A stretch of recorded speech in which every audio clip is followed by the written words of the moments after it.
Yo, what's down, YouTube? It's your boy Casual Fan, and as of today, the Pelicans have lost 9 straight games. You know, as a Pelicans fan myself, at first it was like, okay, 5 game losing streak. People see those. Then it got to 7. And I'm just looking. I'm like, okay, the next few games are going to get harder. Let's see if we could try to sneak one in.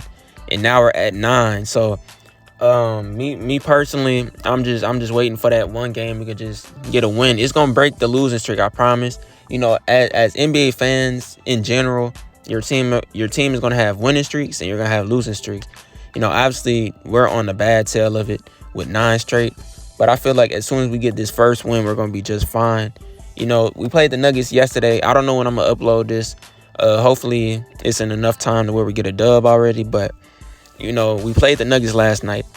That game out of the 9-game losing streak is the one that I respected the most, because games before, like the last 3 games, we just, we looked soft. We looked bad, on the defensive end. And it's like as soon as I complimented Najee and freaking Jose, it looked like they ain't really want to play for real. But, that game right there was one of the games that I respected the most.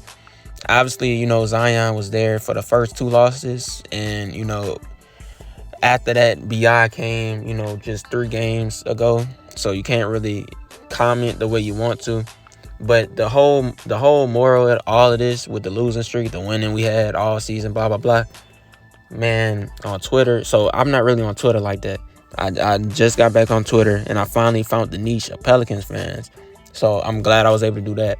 But there's a lot of doubt within the main 3 and then the supporting cast around. So obviously the second line that we have has had to play a bunch of minutes.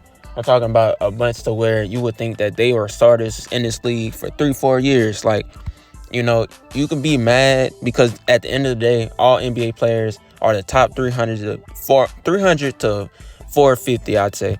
Those are the top players in the world that are in the best league of basketball.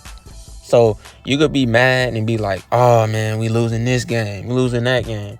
But at the end of the day, our second line and, CJ McCollum, obviously, I think he should have been an all-star. Him and the rest of our second line guys are playing guys like Jokic, Jamal. Obviously, BI came back yesterday, but they're playing those type of dudes. Then we go the next day and we play LeBron in them in like a couple days. But hopefully BI gets that groove back. I'm seeing it in him.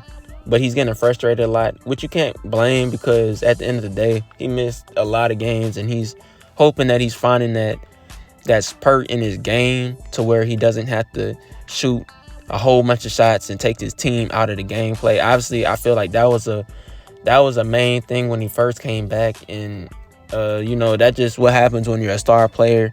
You have a lot of ups and downs throughout the game, and now I feel like since he's back in that groove, that we're going to be just fine. As long as we split the rest of these games by the end of All-Star, we'll be just fine. I feel Zion's going to be back.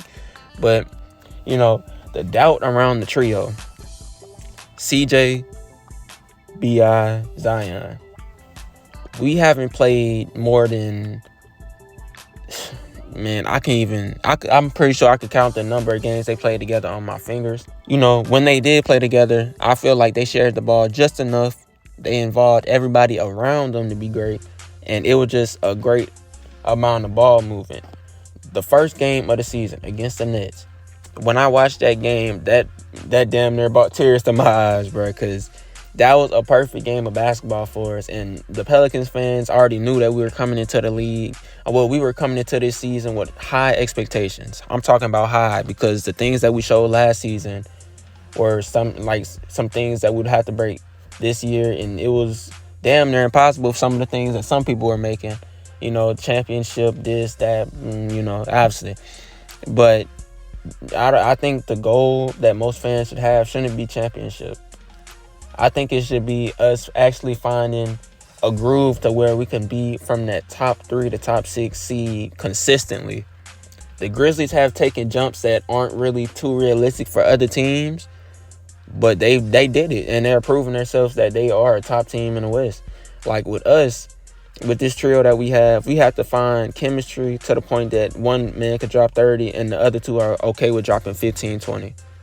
When they come back, it's not going to be smooth. The way we having this 9-game losing streak, we may have a 5-game losing streak and people are ready to quit on the team. It's not going to happen within the first game of Zion coming back and B.I. finally finding his groove. It's just going to it's not going to work. It's not. Because you bringing in a guy that's averaging 27, 26 with B.I. finally finding his groove and CJ is playing amazing, being consistent and being at least 50% or maybe a little less every game. It's just going to mess it up. So you just have to be patient with this team.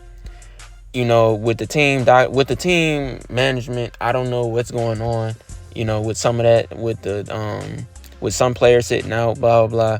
You know, obviously, Jackson Hayes, that's another story. I do believe they're trading him.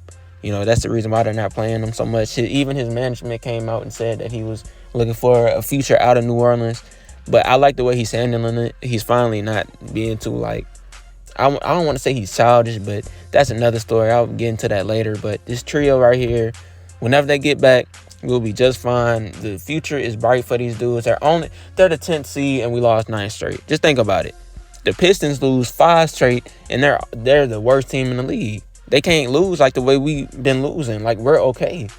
It's better to get the losing out early in the season and getting the losses out last few games of the season, because then you go into the playoffs with losses and your team morale is down. Like, I'm okay with these losses that we're having. It's just a matter of time to where we fix it. After All-Star, if we still have this problem, and, you know, it really depends on when Zion comes back. If Zion comes back after All-Star, I do expect some problems, but not all this losing. From now until a little bit before All-Star, we may get some W's, but we're damn sure not going to be a W win streak, 10 win. Like, it's not going to be that. And I'm okay with it. I understand. The teams that we play until All-Star are really good teams. The Lakers are a really good team. I don't expect nothing crazy from us to just beat all these teams. When we played the Nuggets yesterday, I didn't expect us to win. I just wanted to fight from the players, and they showed that. I can respect it. I can. I really can. So, you know, whenever the trio comes back, this ought to change a lot of this losing. The Pelicans fans, the real ones that understand the game of basketball, that understand that basketball is even a game of runs. When they played the Clippers last year in the play-in, people understood, well, at least the basketball players that actually played the game 12 minutes out the, maybe not 12, but 5 to 10, 5 to 12, whatever, however long you play a quarter. You understand you may be losing by 20 in the first half. You may bring it down to 10 in the third. You go into the fourth, you bring it back to 15 with 8 minutes left. The game is not over. It's not over. It's a game of runs. You seen the Pelicans yesterday went on an 8-point streak with under 2 minutes. Under 2 minutes, they scored 8 straight points to the Nuggets 0 in under 2 minutes. Basketball is a game of run, people. So, you know, all the doubt, I can understand. I didn't have doubt, but I do think they need to make a move by trade deadline. They might have to make a move. I don't know what they're going to do, but you want the team to be somewhat the same, but you have to make moves outside of the second line. So you keep most of those second line players, but you got to make some type of move. If you want to go deeper than the 3rd to 6th seed, if you want to go deeper than second round exit, that's when you make a move. If you are okay with making that next step, but gradually keep the team, keep it the same. We are okay. We are making it past the first round. But if you want to be a championship team, you either have to find something to dig into these players to actually accept the roles that they're given, aka Jackson Hayes. You're going to be okay. But as of now, I believe when this trio comes back, we are going to be just fine. We're going to be proving everybody wrong. And Pelicans fans, it's okay to doubt, but it's not okay to bring the team down and say that we're just, you know, it's corny. It's corny. So I understand the frustration. I'm frustrated as well, but we're going to get a dub. Maybe not in 2 games. Maybe not in goddamn 3 games, but we're going to get a dub. So y'all just be okay with it, bro. Don't be okay with losing, but be okay with the progression from the team. Be okay with us moving people around. You feel what I'm saying? So Make sure y'all like, comment, share, subscribe if you're new.